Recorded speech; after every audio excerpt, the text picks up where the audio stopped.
इस साल जितिया व्रत 14 सितंबर 2025 को मनाया जाएगा। धार्मिक मान्यताओं के अनुसार जो कोई भी महिला जीवित पुत्र का व्रत या जितिया व्रत करती है उसकी संतान पर कभी कोई बड़ा संकट नहीं आता। साथ ही संतान का जीवन सुख से भर जाता है। ये व्रत निर्जला रखा जाता है, यानी इस व्रत में अन्न जल कुछ भी ग्रहण नहीं किया जाता। इस पूजा में महिलाएं कुशा से बनी जीमूत वाहन की प्रतिमा की पूजा करती हैं। साथ ही मिट्टी और गाय के गोबर से चील और सियारिन की मूर्ति बनाती हैं। फिर शुभ मुहूर्त में विधि विधान पूजा करके जितिया की कथा सुनती हैं। चलिए जानते हैं जितिया व्रत में कौन सी कथा पढ़ी जाती है। जितिया व्रत कथा। जितिया की पौराणिक कथा अनुसार किसी वन में एक चील और सियारिन रहती थी। दोनों में गहरी दोस्ती थी और वे हर काम को मिल बांट के किया करती थी। एक बार कुछ महिलाएं जंगल में आई जो जीवित पुत्र का व्रत की आपस में बात कर रही थी। चील के मन में इस व्रत के बारे में जानने की जिज्ञासा हुई। वह महिलाओं के पास गई और उनसे व्रत के बारे में पूछने लगी। महिलाओं ने जितिया व्रत के विधान के बारे में चील को सारी जानकारी दी। चील ने जाकर इस व्रत के बारे में अपनी मित्र सियारिन को बताया, जिसके बाद दोनों ने जितिया माता का व्रत और पूजन करने का निर्णय लिया। चील तथा सियारिन ने जितिया माता का व्रत का संकल्प लिया और शाम को पूजा की। लेकिन पूजा के बाद ही चील और सियारिन को भूख लगने लगी। सियारिन को भूख बर्दाश्त नहीं हुई और वह जंगल में शिकार करने चली गई। सियारिन जब मांस को खा रही थी तब चील ने उसे देख लिया और उसने सियारिन की बहुत डांट लगाई। चील ने ये व्रत पूरी विधि से पूर्ण किया। फिर अगले जन्म में सियारिन और चील का जन्म बहन के रूप में एक प्रतापी राजा के यहाँ हुआ। सियारिन का विवाह एक राजकुमार से हुआ और चील का विवाह राज्य मंत्री के पुत्र से हुआ। कुछ समय बीता तो सियारिन ने एक पुत्र को जन्म दिया, लेकिन जन्म के कुछ दिन बाद ही उसके पुत्र की मृत्यु हो गई। इसके बाद चील ने भी एक पुत्र को जन्म दिया जो जीवित तथा स्वस्थ रहा। ये देख सियारिन को अपनी बहन चील से ईर्ष्या होने लगी। जलन में आकर सियारिन ने अपने बहन के पुत्र और पति को मरवाने की कोशिश की, परंतु दोनों ही बच गए। एक दिन देवी माँ सियारिन के सपने में आए और उन्होंने सियारिन से कहा, ये तुम्हारे पूर्व जन्म के कर्म का फल है। अगर तुम अपनी परिस्थिति ठीक करना चाहती हो तो माँ जितिया की व्रत और उपासना करो। प्रातःकाल उठकर इस सपने के बारे में सियारिन ने अपने पति को बताया। सियारिन के पति ने ये सुन सियारिन को ये व्रत करने के लिए कहा और उसकी बहन चील से माफी मांगने को बोला। इसके बाद सियारिन चील के घर गई और उससे अपनी गलतियों की माफी मांगी। सियारिन को उसकी गलतियों पर पछतावा देखकर चील ने उसे माफ कर दिया। अगले साल जब जितिया व्रत पड़ा तो ये व्रत सियारिन और उसकी बहन चील दोनों ने एक साथ रखा। माता जितिया ने प्रसन्न होकर सियारिन को पुत्र प्राप्ति का आशीर्वाद दिया। कुछ दिनों बाद ही सियारिन ने एक सुंदर बालक को जन्म दिया। इसके बाद दोनों बहन प्रेम भाव से खुशी खुशी रहने लगी। जितिया व्रत की दूसरी कथा। जब वृद्धावस्था में जीमूत वाहन के पिता ने अपना सारा राजपाट त्याग कर वानप्रस्थ आश्रम जाने का निर्णय लिया, तब जीमूत वाहन को राजा बनने में कोई रुचि नहीं थी। इसलिए उन्होंने अपने साम्राज्य को अपने भाइयों को सौंपकर अपने पिता की सेवा करने के लिए जंगल की ओर प्रस्थान किया। जीमूत वाहन का विवाह मलयवती नामक एक राजकन्या से हुआ। एक दिन जीमूत वाहन जब जंगल में जा रहे थे तो उन्हें एक बूढ़ी महिला रोते हुए दिखी। जीमूत वाहन को पता चला कि वह नागवंश की स्त्री है। वृद्ध महिला ने आगे बताया कि नागों ने पक्षियों के राजा गरुड़ को रोजाना खाने के लिए नागों की बलि देने का वचन दिया है और इसी के कारण अब उसके बेटे शंखचूड़ की बारी है। ये सुन जीमूत वाहन ने महिला को कहा कि वह स्वयं अपनी बलि दे देंगे। इसके बाद जीमूत वाहन ने शंखचूड़ से लाल कपड़ा लिया और वह अपनी बलि देने के लिए चट्टान पर लेट गए। जब गरुड़ आए तो उन्होंने लाल कपड़े में ढके जीव को देखा और वह उसे पहाड़ की ऊंचाई पर उठा ले गए।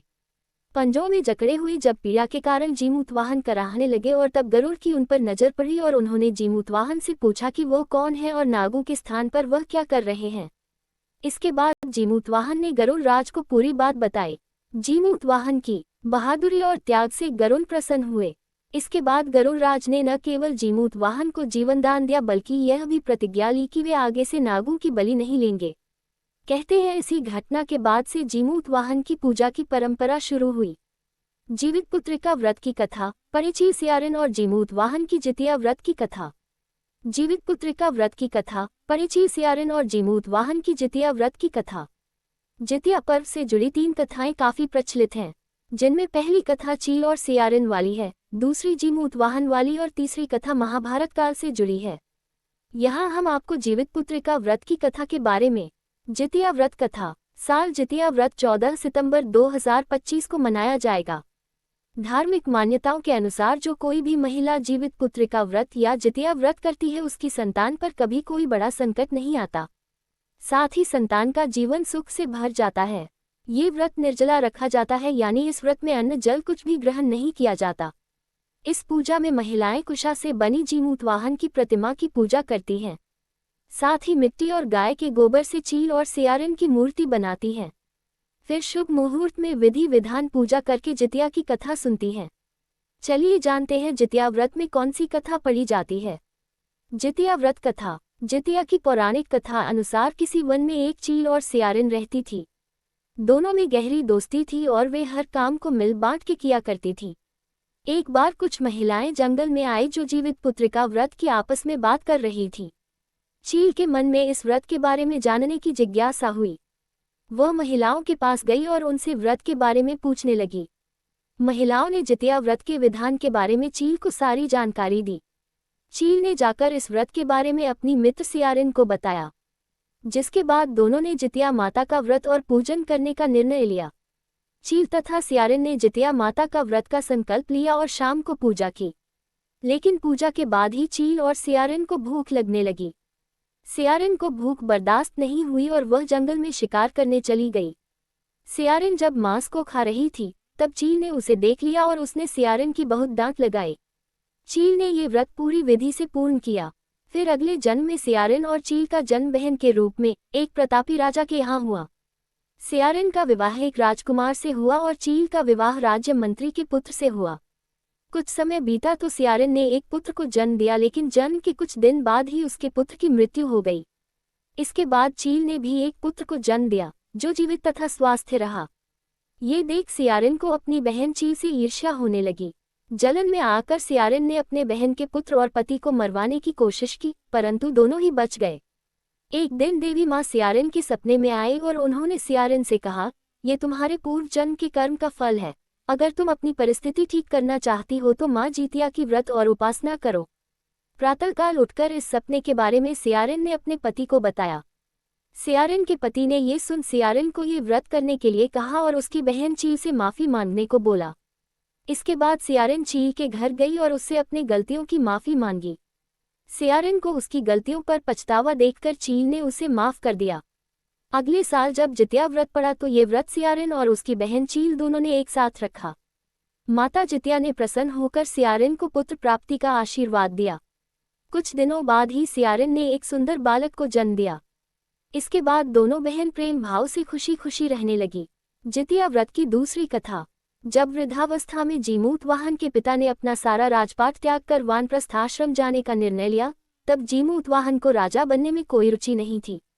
इसलिए उन्होंने अपने साम्राज्य को अपने भाइयों को सौंपकर अपने पिता की सेवा करने के लिए जंगल की ओर प्रस्थान किया।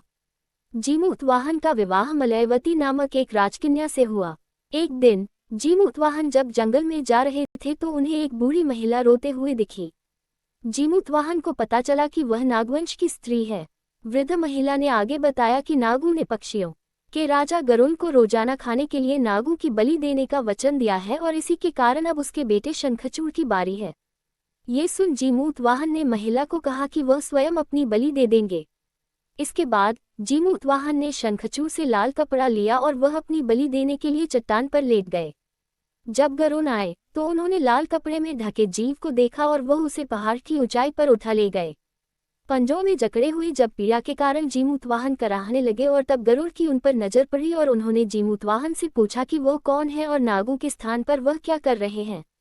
इसके बाद जीमूत वाहन ने गरुड़ राज को पूरी बात बताई। जीमूत वाहन की बहादुरी और त्याग से गरुड़ प्रसन्न हुए। इसके बाद गरुड़ राज ने न केवल जीमूत वाहन को जीवनदान दिया बल्कि यह भी प्रतिज्ञा ली कि वे आगे से नागों की बलि नहीं लेंगे। कहते हैं इसी घटना के बाद से जीमूत वाहन की पूजा की परंपरा शुरू हुई। जितिया व्रत की तीसरी कथा। जितिया व्रत की एक कथा महाभारत काल से जुड़ी है। कहते हैं महाभारत युद्ध में अपने पिता गुरु द्रोणाचार्य की मृत्यु का बदला लेने के लिए अश्वत्थामा पांडवों के शिविर में घुस गया। उसने शिविर के अंदर 5 लोग को सोया पाए। अश्वत्थामा ने उन 5 लोगों को 5 पांडव समझकर मार दिया, परंतु वे द्रौपदी और पांडवों की 5 संतानें थीं। उसके उपरांत अर्जुन ने अश्वत्थामा की दिव्य मणि उसके माथे से निकाल ली। अश्वत्थामा ने बदला लेने के लिए अभिमन्यु की पत्नी उत्तरा के गर्भ में पल रहे बच्चे को मारने की कोशिश की, जिसके लिए उसने उत्तरा के गर्भ पर ब्रह्मास्त्र से वार किया। तब भगवान श्री कृष्ण ने उत्तरा की अजन्मी संतान को फिर से जीवित कर दिया। पुनर्जीवित होने के कारण उसका नाम जीवित पुत्र पड़ा। चूंकि श्री कृष्ण ने उत्तरा की भी रक्षा की थी, इसी कारण से वह जीवित पुत्रिका कहलाई। ऐसी मान्यता है कि इस घटना के बाद से ही जीवित पुत्रिका या जितिया व्रत का आरंभ हुआ।